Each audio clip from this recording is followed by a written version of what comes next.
아시아계 학부형들의 주장은 이거예요. 하버드에 들어가는 신입생들을 보니까 자기 자식들보다 봉사활동도 열심히 안 한 것 같고 악기도 못하고 운동도 못하고 공부도 못하는 것 같은데 들어가는 흑인 혹은 히스패닉 아이들이 있다는 거죠. 이거야말로 정말 불공정이 아닌가. 네, 오늘 이 수업을 맡게 된 저는 서강대학교 정치외교학과 하상학입니다. 만나 뵙게 되어 반갑습니다.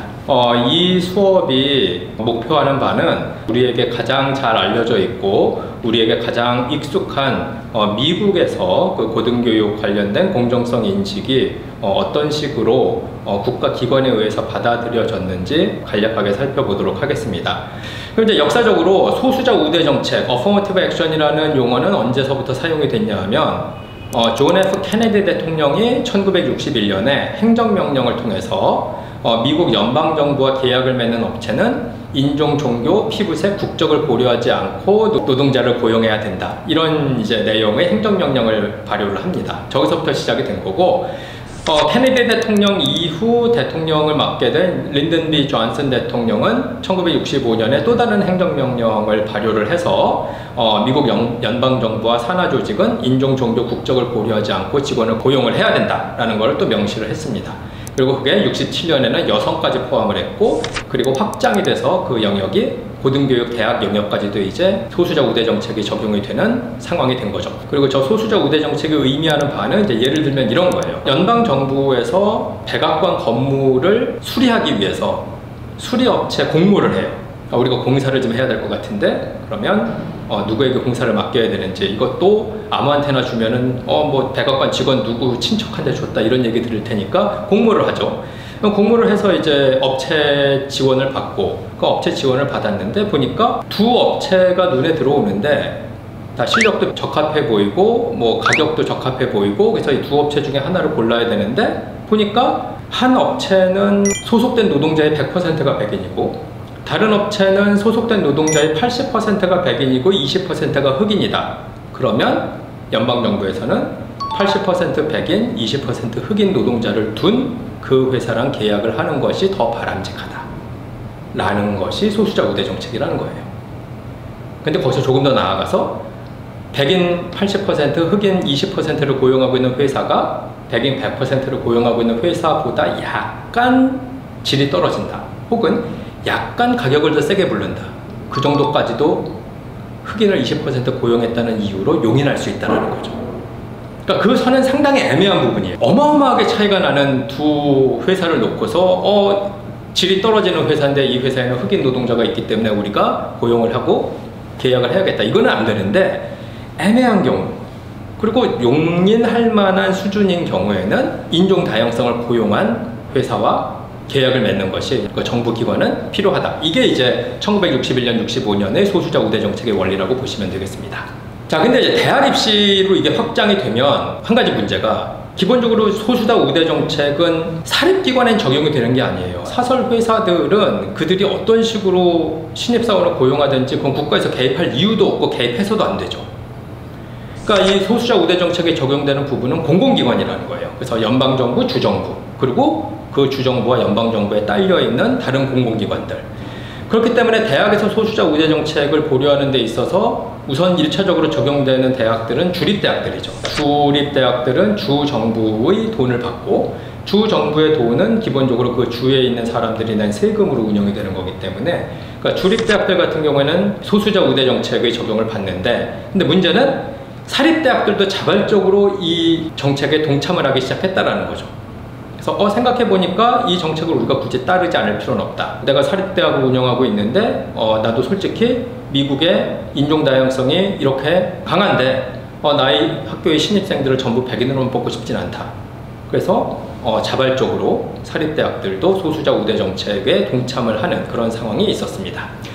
근데 이제 문제는 이제 의견이 갈라져요. 그러니까 소수자 우대 정책을 대학 입시에 적용하는 것을 찬성하는 사람들은 우선 첫 번째로 이제 뭐 흑인이라든가 아니면은 이민자의 자식들은 차별을 받아왔기 때문에 그들에게 보상의 의미에서 입학을 어느 정도는 허가를 해줘야 된다. 능력이 떨어지더라도 이런 논리가 있고 또 하나는 이제 미국 사회가 다양한 사회이기 때문에 미국 사회의 다양성을 반영하는 것이 교육적으로도 좋다라는 식의 이야기를 하면서 조금 성적이 떨어지더라도 흑인 혹은 이제 이민자들의 자손을 받는 것이 좋겠다라는 게 이제 찬성 논리고, 반대 논리는 간단하죠.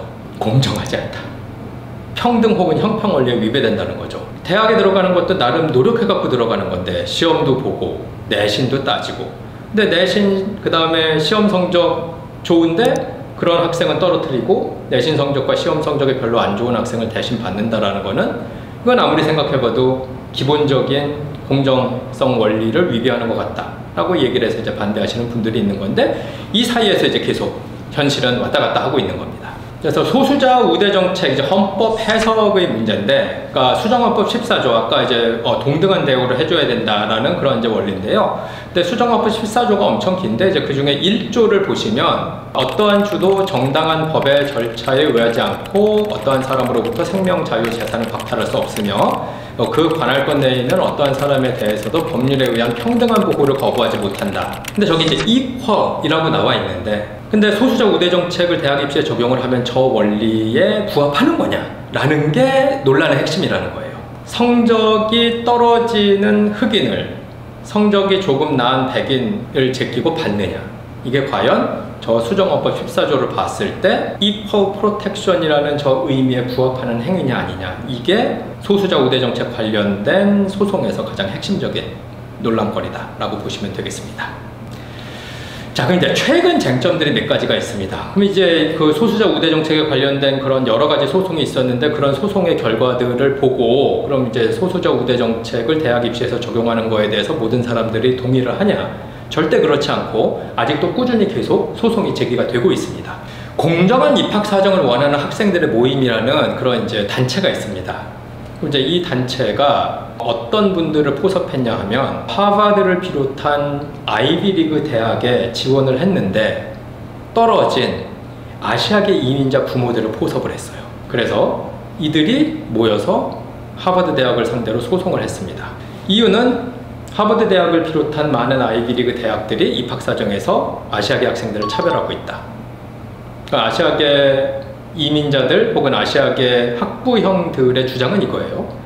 우리 아이는 공부도 잘하고 운동도 잘하고 악기도 잘하고 봉사활동도 열심히 했고 영어도 완벽하게 하고 뭘 더해야 하버드에 받아주냐, 이런 질문이고, 근데 하버드에 들어가는 신입생들을 보니까 자기 자식들보다 봉사활동도 열심히 안 한 것 같고 악기도 못하고 운동도 못하고 공부도 못하는 것 같은데 들어가는 흑인 혹은 히스패닉 아이들이 있다는 거죠.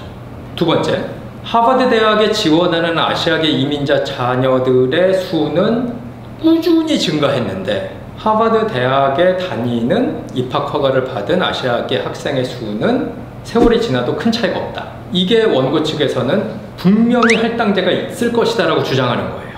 그러니까 왜 지원자가 늘었는데 예전에 100명 지원하던 게 지금 1000명이 지원하는데 100명 지원할 때도 20명이 다니고 1000명 지원할 때도 20명이 다니냐, 이거 좀 이상한 거 아니냐.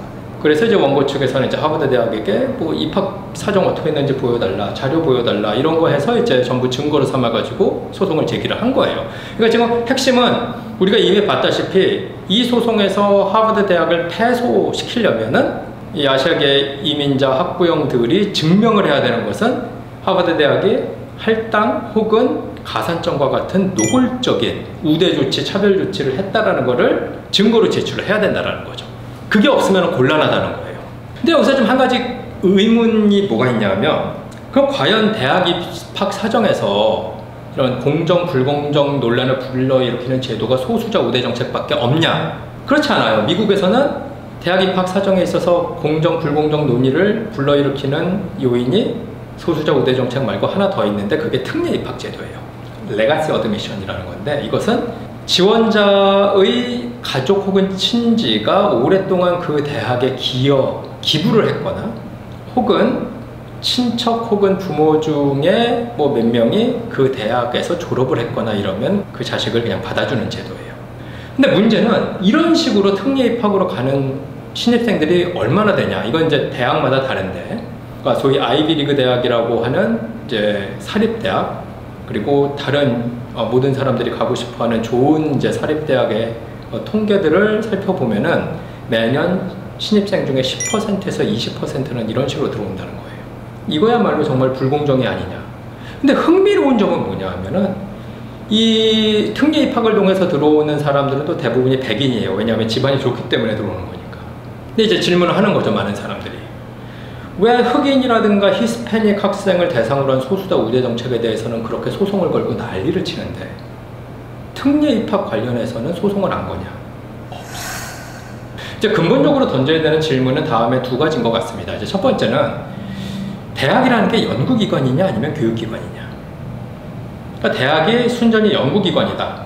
교육기관보다는 연구기관으로서의 기능이 더 중요하다고 하면 우수한 학생을 받아야 되겠죠. 그럼 아까 얘기한 공정성의 원리에 기반해 놓고 봤을 때 우수한 학생을 받는다는 얘기는 능력주의가 중요하다는 거고 평등보다는 형평, 에퀴티에 근거해서 입학 사정을 하는 게 맞겠죠.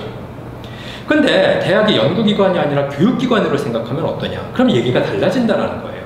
교육기관이라면은 그러면 그 사회의 구성원으로서 잘 기능할 사람을 배출해야 되는 게 교육기관의 목표이기 때문에 사실은 그 사회의 다양성을 다 반영을 해야 되는 게 중요하죠. 학생들의 능력도 물론 중요하지만 그 사회의 다양성을 다 반영을 해서 특별한 혜택을 주지 않으면 이 대학에 들어오지 못할 학생들에게 입학 자격을 주는 것, 이런 것들은 얼마든지 용인이 될 수 있다는 거예요. 그러니까 이거에 대한 합의가 있어야 된다는 거죠. 그러니까 이제 지금 논의가 되고 있는 능력주의는 능력이 제일 중요하다는 건데 우리가 다 알고 있죠. 그 능력이 정말로 개인의 능력이냐 아니면 부모에 의해서 만들어진 능력이냐. 그러니까 부모에 의해서 만들어진 능력은 반칙 아니냐. 이런 논의들이 항상 따라붙기 때문에 능력에 의해서만 입학정책을 펴는 것도 곤란할 수가 있는 것이고, 그리고 사회소수자 배려하기 위해서 입학정책을 편다. 그리고 입학정책뿐만 아니라 사회소수자를 배려하기 위해서 공공기관에서 신입사원을 뽑을 때에 좀 고려를 해준다. 다 이런 건 이제 필요의 원칙에 근거를 한 건데 이 세 가지 중에 어느 하나가 답이라고 생각하면 곤란하고, 상황을 잘 파악한 다음에 그 상황에 걸맞게 조절을 해야 된다는 거죠. 지금은 상충하고 있는 이런 공정성의 원리 중에서 이 부분을 우리가 좀 더 강조해야 될 때다. 이유는 이러이러하다. 근데 세월이 조금 지나면 지금은 세월이 좀 바뀌었고 세상이 조금 변했기 때문에 지난 10년, 20년 동안 유지해왔던 방식을 조금 바꿔야 될 필요가 있을 것 같다. 이런 논의들이 꾸준히 있어야 된다는 거죠. 그래서 그게 이제 그런 논의를 꾸준히 하고 있는 과정을 이제 미국의 대학 입시에서 소수자 우대 정책이 어떻게 적용이 되고 그것을 연방대법원에서 어떻게 판결을 내렸는지를 보면서 우리가 살펴볼 수 있고, 이게 아마 이제 우리 사회에서도 끊임없이 고민을 하고 토의를 해야 될 내용이 아닐까. 그래서 공정성 개념에는 정답이 있는 것이 아니고, 따라서 대학 입시건 신입사원 선발이건 단일한 하나의 우월한 제도가 존재한다는 생각을 하면 좀 곤란하고, 끊임없이 어떤 것이 우리의 삶을 좀 더 풍족하게 해줄 수 있는 공정한 제도인지에 대한 논의를 하면서 환경의 변화에 따라서 민감하게 그 합의 과정을 반복을 해가면서 수정을 하는 것이 필요하다. 이것이 우리가 이제 이 수업을 통해서 얻을 수 있는 교훈이 아닌가 이렇게 생각을 해봅니다. 이상으로 마치겠습니다. 고맙습니다. 지난 2023년 미국 연방대법원은 소수자 우대 정책의 위헌 판결을 내렸습니다.